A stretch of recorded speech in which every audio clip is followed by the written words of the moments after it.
चलिए स्टूडेंट्स, तो स्वागत है आपका एक बार फिर हमारे YouTube channel mathematics of Mahavir में। हम ट्रिग्नोमेट्री पढ़ रहे थे क्लास 10th की। मैंने कुछ एक क्वेश्चन करा दिए थे, इससे पहले मैंने 2-3 वीडियो बना दिए हैं, तो आपने नहीं देखे तो पहले वो देखिएगा, फिर ये आप यहाँ देखोगे तो समझ में आएगा। तो हमने बहुत सारे क्वेश्चन कर लिए थे, लगभग हमारे 6, 7, 8 तक क्वेश्चन हो गए थे, ठीक है ना। और 9th और 10th को हम इस पार्ट में करेंगे। तो कंटिन्यू करने से पहले आपको बता दूं कि अभी तक आपने हमारे चैनल को सब्सक्राइब नहीं किया तो कर दीजिए, क्योंकि आपको थोड़ा इजी एक्सप्लेनेशन के साथ यहाँ पर मैं कंटेंट करा रहा हूँ, ठीक है ना। तो हम बात की बिना आगे बढ़ते हैं, ठीक है ना। क्वेश्चन नंबर 9 पढ़ते हैं, ठीक है ना। देखिए क्वेश्चन आपके सामने है, क्वेश्चन नंबर 9। त्रिभुज एबीसी में जिसका बी कौन समकोण है, ध्यान देना। एक त्रिभुज है एबीसी, मैं यहाँ बना देता हूँ, एक ट्रायंगल बना देता हूँ, ये बना दिया मैंने त्रिभुज। जैसा जैसा क्वेश्चन कह रहा है हम करते जाएंगे, ठीक है ना। बी क्या है, एक समकोण है, ठीक है ना। क्वेश्चन में क्या कहा है, बी समकोण है। यदि tan a बराबर 1, देखो tan a बराबर 1/√3 है, ठीक है ना। tan a बराबर क्या है, 1/√3, ठीक है ना। तो निम्नलिखित का मान ज्ञात कीजिए। देखो मान ज्ञात करने के लिए हमारे पास 3 वैल्यू होनी चाहिए, ठीक है ना। पाइथागोरस प्रमेय में 3 वैल्यू, आधार, कर्ण और लंब, ये 3 चीजें होनी चाहिए। अब मुझे बताइए tan का फॉर्मूला क्या होता है। देखो एक बार फिर लिख देता हूं मैं, लाल बटे कक्का इधर, ठीक है ना, लाल बटे कक्का, ठीक है ना। राउंड में लिख देता हूं मैं, याद रहेगा। sin cos tan, लंब बटे आधार, मतलब ये लंब है और ये आधार है, ठीक है ना। लंब का मान कितना है 1 और आधार का मान कितना है √3। अब मुझे बताओ एंगल क्या बन रहा है, ए, ठीक है। ए कहीं पे भी लिख दो अपनी मर्जी से, चलो मैं एंगल यहाँ लिख देता हूँ, ए बी, और ये हो गया मेरा सी, ठीक है। एंगल ए के सामने वाली भुजा लंब होती है, मतलब ये मेरा 1 हो जाएगा, ठीक है। ये मेरी आधार होती है, ठीक है ना। आधार मेरा कितना है √3, ठीक है ना। अब मुझे कर्ण फाइंड करना है। क्या फाइंड करना है, कर्ण। तो मैं पाइथागोरस प्रमेय लगाता हूं तो मेरी कर्ण मिल जाएगी। चलिए करते हैं, देखो पाइथागोरस प्रमेय से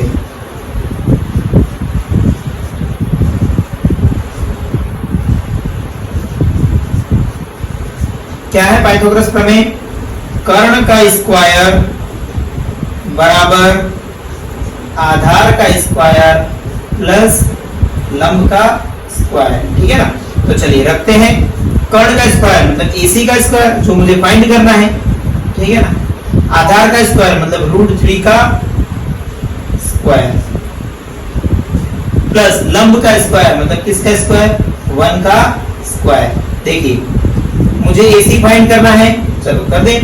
√3 का स्क्वायर कितना होता है, खाली 3, ठीक है, ये स्क्वायर है। और 1 का कितना होता है, 1 होता है। तो मुझे बताओ एसी की वैल्यू क्या आ गई 4, और स्क्वायर हटाया तो यहाँ क्या लग गया, रूट लग गया, ठीक है।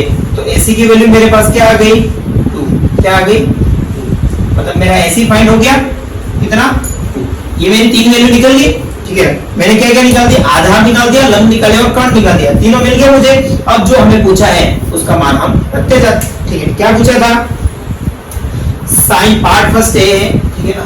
लिख देता हूं मैं, आपके सामने लिखा हुआ, फिर भी एक बार और लिख देता हूं, साइन ए कॉस सी, ठीक है ना, प्लस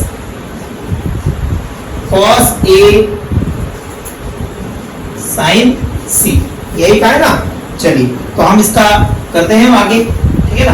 देखिए अब देखो मेरे पास साइन है, अब मुझे साइन लाना है, तो साइन का फॉर्मूला क्या होता है, लाल बटे कक्का से दिख रही, लंब बटे कर्ण, लंब बटे कर्ण। और एंगल ए बन रहा है, तो ए के सामने वाली भुजा लंब होती है, ये लंब रहेगी। देखो एंगल यहाँ ए बन रहा है, ए के सामने वाले ये लंब, तो लंब बटे कर्ण, लंब कितना है 1, और बटे कर्ण, कर्ण कितना है हमने फाइंड किया कितना 2। तो यहाँ मेरा क्या गया 1/2, ठीक है। ये मल्टीप्लाई में है। अब cos c, देखो cos का फॉर्मूला क्या होता है, आधार बटे कर्ण, क्या होता है आधार बटे कर्ण। अब आधार मेरा कौन सा हो जाएगा, देखो ये तो हो जाएगा लंब और ये मेरा आधार हो जाएगा। अब ये मेरा आधार हो जाएगा, ठीक है ना। तो ये मैंने यहाँ लिखा 1, और देखो आधार बटे कर्ण, कर्ण कौन सा हो जाएगा 2, ठीक है। आधार मेरा ये क्यों हुआ, क्योंकि एंगल सी बन रहा है और सी के सामने वाले ये तो लंब होती है, तो बच्ची वो आधार और कर्ण चेंज होता नहीं, ठीक है ना।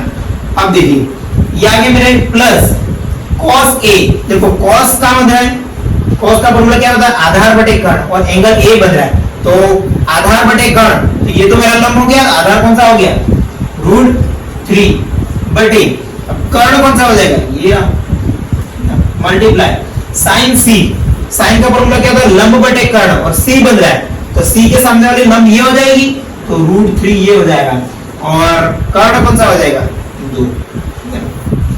देखो वापस बता रहा हूं मैं कैसे किया मैंने, साइन का फॉर्मूला क्या होता है लंब बटे कर्ण, ठीक है ना, और कॉस का फॉर्मूला क्या होता है आधार बटे कर्ण, ठीक है। अब लंब बटे कर्ण, साइन ए के लिए बात करें, ए के लिए लंब कौन सा हो जाएगा 1 और कर्ण कौन सा हो जाएगा ये 2, तो मेरा आ गया। अब कॉस के लिए बात कर रहे हैं, कॉस के लिए आधार बटे कर्ण होता है।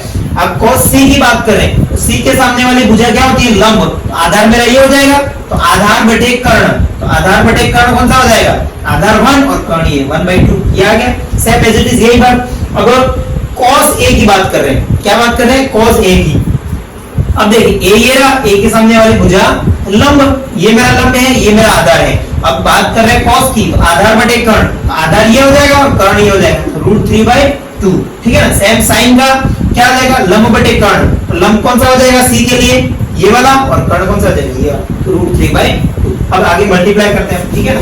चलिए अब देखो 1 का 1 से 1 और इधर क्या आ गया 4, ठीक है, प्लस √3 का 3 से, √3 का 3 से, तो खाली 3 और नीचे कितना आ गया 4, ठीक है ना। अब नीचे 4 एलसीएम 4 ही रहेगा, तो ऊपर आ जाएगा 1 + 3, और 1 + 3 मतलब 4/4, और 4/4 का मतलब कितना होता है 1। ये हमारा क्या आ गया फाइनल आंसर। तो ये हमारा फर्स्ट पार्ट का आंसर आया था, ठीक है ना। एज इट इज हम सेकंड पार्ट भी करते हैं, ठीक है ना, सेकंड पार्ट इसका, क्योंकि इसमें सेकंड पार्ट बोला है ना, ठीक है, सेकंड पार्ट भी बोला है, तो सेकंड पार्ट करते हैं। मैं इसको इरेज कर देता हूं, ये फर्स्ट पार्ट। चलिए अब पार्ट सेकंड, देखो सेकंड पार्ट में क्या बोला आपको, चलिए एक बार फिर लिख देता हूं, आपके सामने तो लिखा हुआ है पर मैं एक बार और लिख देता हूं, ठीक है ना। सेकंड पार्ट का है cos a cos c, cos a cos c, और माइनस में बोला है sin a sin c, sin a sin c, ठीक है ना। अब cos का फॉर्मूला क्या होता है, देखो cos का फॉर्मूला क्या था आधार बटे कर्ण, और a बन रहा है, a के लिए आधार कौन सा हो जाएगा ये लंब, यही आधार हो जाएगा, तो √3 कर्ण, कर्ण कितना है 2, ठीक है ना, मल्टीप्लाई cos c, c के लिए देखो c के लिए ये लंब हो जाएगा और ये आधार हो जाएगा, ठीक है ना, c के लिए। अब आधार बटे कर्ण होता है, तो आधार कौन सा है 1 और कर्ण कौन सा है ये 1/2, कितना गया 1/2। देखो कैसे किया मैंने, cos का आधार बटे कर्ण और एंगल c की बात करें, ये तो लंब हो जाएगा, तो आधार ये रहा, आधार बटे कर्ण मतलब 1/2 लिख दिया, माइनस sin a, अब देखो sin की बात कर रहे हैं और एंगल a बन रहा है, तो वही बात है हमारा, यही लंब होगा, यही आधार और यही कर्ण, ठीक है ना, तो लंब बटे कर्ण मतलब 1/2, कितना आ गया 1/2, मल्टीप्लाई sin c की बात कर रहा है, ठीक है ना, c की ये क्या हो जाएगा ये लंब, ये आधार, ठीक है ना, और लंब बटे कर्ण मतलब √3/2, √3/2। अब मल्टीप्लाई करते हैं, ठीक है ना, यहाँ ऊपर आ जाएगा √3/4 माइनस ऊपर भी आ गया √3/4, ये कैंसिल आउट हो गया और आंसर कितना आ गया 0। ये मेरा क्या आ गया आंसर। तो हमने सेकंड पार्ट भी आराम से कर लिया, ठीक है। देखिए अब नेक्स्ट पार्ट जो हमारा क्वेश्चन नंबर 10 है वो थोड़ा और इंपॉर्टेंट है, उसको अच्छे से करेंगे, ठीक है ना। अब स्क्रीनशॉट खींच लीजिए इसका। चलिए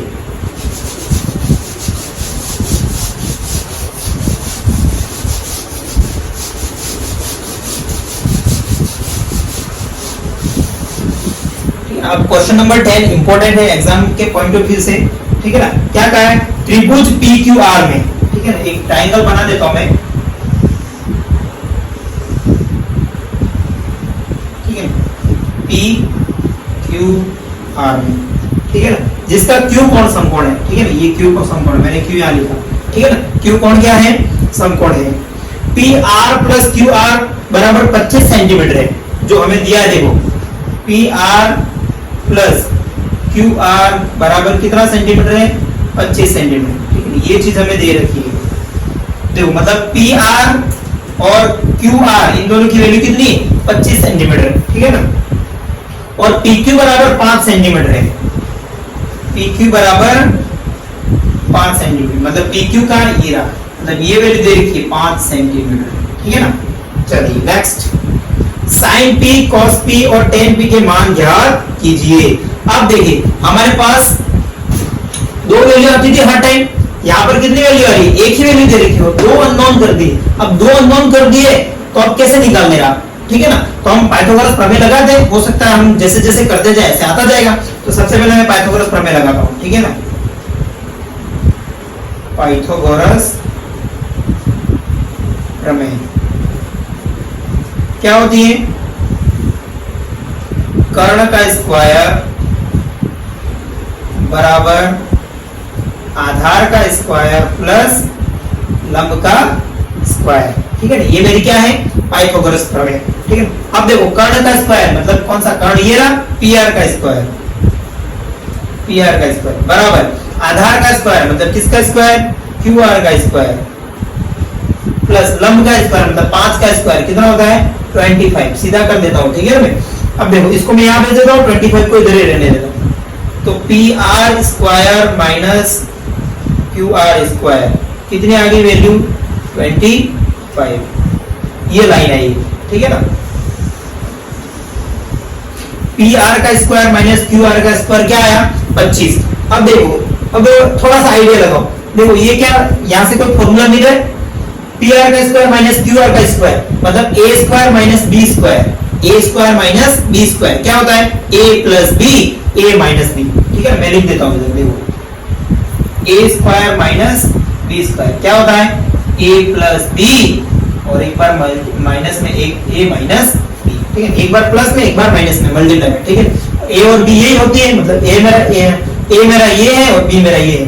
तो मैं एक बार लिख देता हूं, इसकी जगह क्या लिखूं, PR प्लस QR और मल्टीप्लाई में PR माइनस QR, ठीक है। और बराबर में कितना है 25, ये है ना 25, इसकी जगह मैंने ये फॉर्मूला यूज कर दिया। अब देखो मैं इसको इक्वेशन फर्स्ट डाल देता हूं, ठीक है ना। अब यहां लिख देता हूं समीकरण 1 से, समीकरण 1 से क्या मिला, देखो PR प्लस QR की वैल्यू 25 है, PR प्लस QR की वैल्यू, इसकी जगह मैं क्या लिख सकता हूं 25, इसकी जगह मैंने कितना लिख दिया 25, फिर मल्टीप्लाई में, ठीक है ना। क्या बचा PR माइनस QR बराबर कितना बचा 25। अब 25 को मल्टीप्लाई में डिवाइड हो जाएगा, देखो PR माइनस QR बराबर 25/25, ठीक है ना। मतलब 25/25 कितना होता है 1, ठीक है। तो मैं यहां क्या लिख देता हूं 1। एक इक्वेशन एक और आ गई मेरे पास, इक्वेशन नंबर 2। देखो यहाँ पर PR प्लस QR बराबर 25 है, यहाँ पर PR माइनस QR बराबर 1 है। तो इन दोनों को मैं, इन दोनों इक्वेशन को विलोपन विधि से हल करता हूँ, इन दोनों इक्वेशन को विलोपन विधि से हल करता हूँ। देखो समीकरण 1 व 2 से, ठीक है ना। विलोपन विधि हमने पढ़ी है चैप्टर 3 में, ठीक है ना। दो इक्वेशनों को सॉल्व करने की विधि है, ठीक है ना। यहाँ पर PR की वैल्यू भी आ जाएगी और QR की वैल्यू भी आ जाएगी, ठीक है। तो मैं दोनों इक्वेशनों को लिखता हूँ, PR प्लस QR बराबर यहाँ कितना है 25, और यहाँ पर PR माइनस QR बराबर 1, ठीक है ना। अब हम साइन चेंज कर देते, ठीक है ना, पर यहाँ साइन चेंज करने की कोई नीड नहीं है। कैसे, ये प्लस का QR ये माइनस का QR कट गया, साइन इसलिए चेंज कर देते क्योंकि एक वैल्यू कट जाए और दूसरी आ जाए। देखो PR प्लस PR 2PR हो गया, ठीक है ना, और इधर कितना आ गया 26। अब मुझे बताओ मेरे PR की वैल्यू क्या आ गई 26/2 मतलब कितने आ गई 13, ठीक है। PR की वैल्यू कितनी आ गई 13, और PR कहां पर है ये रहा, देखो ये कितने आ गई 13। अब यही PR का मान किसी भी एक समीकरण में रख दो, आपका QR का मान, QR पूछा ना, QR का मान आ जाएगा। तो PR का मान समीकरण 1 में, ठीक है ना, समीकरण 1 में रख देते हम इसका मान, ठीक है ना। PR का मान समीकरण 1 में रख देते, तो यहां रखूंगा मैं 13, ठीक है ना, प्लस QR बराबर कितना है 25। तो QR की वैल्यू कितनी आ जाएगी मेरे पास 25 में से 13 माइनस हो जाएंगे, कितना हो जाएगा 12, कितना आ गई 12, मतलब QR की वैल्यू भी आ गई मेरे पास 12, ठीक है। देखो तीनों वैल्यू आ गई, देखो इन दोनों का योग 25 हो रहा है ना, PR प्लस QR बराबर 25 होना चाहिए, तो आ गया। तो ये मैंने कैसे निकाला, ये देखो सबसे पहले मैंने पाइथागोरस प्रमेय लगाई। यहाँ पर मुझे a² माइनस b² दिख रहा था, तो a plus b minus b कर दिया, और इसकी वैल्यू आपको 25 दे रखी है, तो 25 से 25 डिवाइड हो जाएगा, 1 आ जाएगा, तो PR माइनस QR की वैल्यू 1 आ गई। और इक्वेशन 1 और इक्वेशन सेकंड दोनों सेम दिख रही है, लेकिन साइन अलग है, तो मैंने इसको विलोपन विधि से हल किया, ठीक है, विलोपन विधि से हल किया। PR बड़ा मेरे को यहाँ से PR की वैल्यू मिल गई, ठीक है ना, कितनी 13, और यही PR की वैल्यू मैंने इक्वेशन फर्स्ट में लिखी, मुझे किसकी वैल्यू मिल गई, QR की वैल्यू। अब मुझे जो पूछा है वो हम निकाल देंगे, ठीक है ना। अब हमें क्या पूछा था, देखिए क्वेश्चन आपके सामने है, मैं क्वेश्चन लिख देता हूं। आपको पूछा था sin p cos p, ठीक है, और tan p, तीनों निकालने थे। एक तो sin p निकालना है, ठीक है ना, यहाँ लिख देता हूं मैं sin p, ठीक है ना, और दूसरा है cos p, इधर cos p, ठीक है ना, और एक और है tan p। ये तीनों वैल्यू हमें फाइंड कर दी। अब तो हो जाएगी आराम से, क्यों, क्योंकि हमने तीनों वैल्यू पाइथागोरस प्रमेय से निकाल लिए, तो अब तो कोई दिक्कत नहीं होगी। देखो साइन लाल बटे कक्का, ठीक है ना, कहां लिखूं मैं, यहां लिख देता हूं, ठीक है ना, चलो नहीं लिखो तो भी चलेगा, चलो लिख ही देता हूं लाल बटे कक्का, आप कंफ्यूज हो जाओगे नहीं।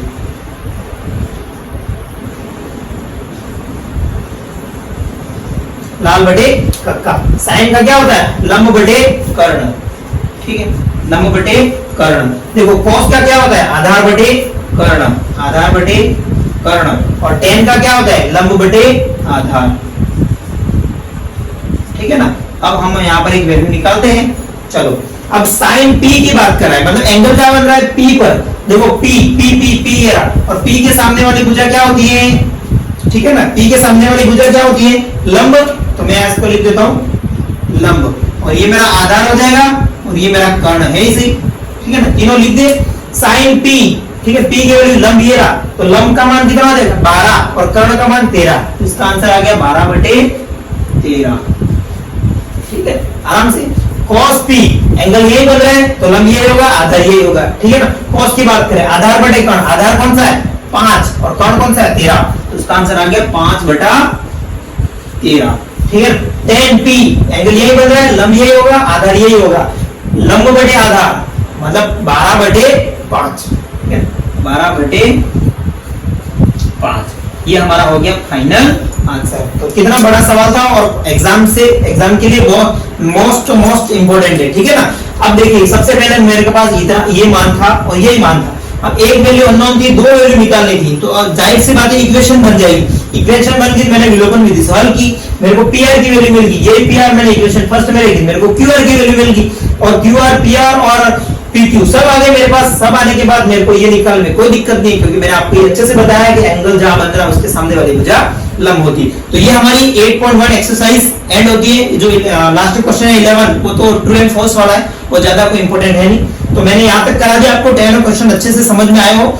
तो लास्ट क्वेश्चन था, हम नेक्स्ट 8.2 एक्सरसाइज से मिलेंगे। इससे पहले मैं इसका बेसिक करा दूंगा, ट्रिग्नोमेट्री की जो टेबल कैसे बनाते हैं, ठीक है ना।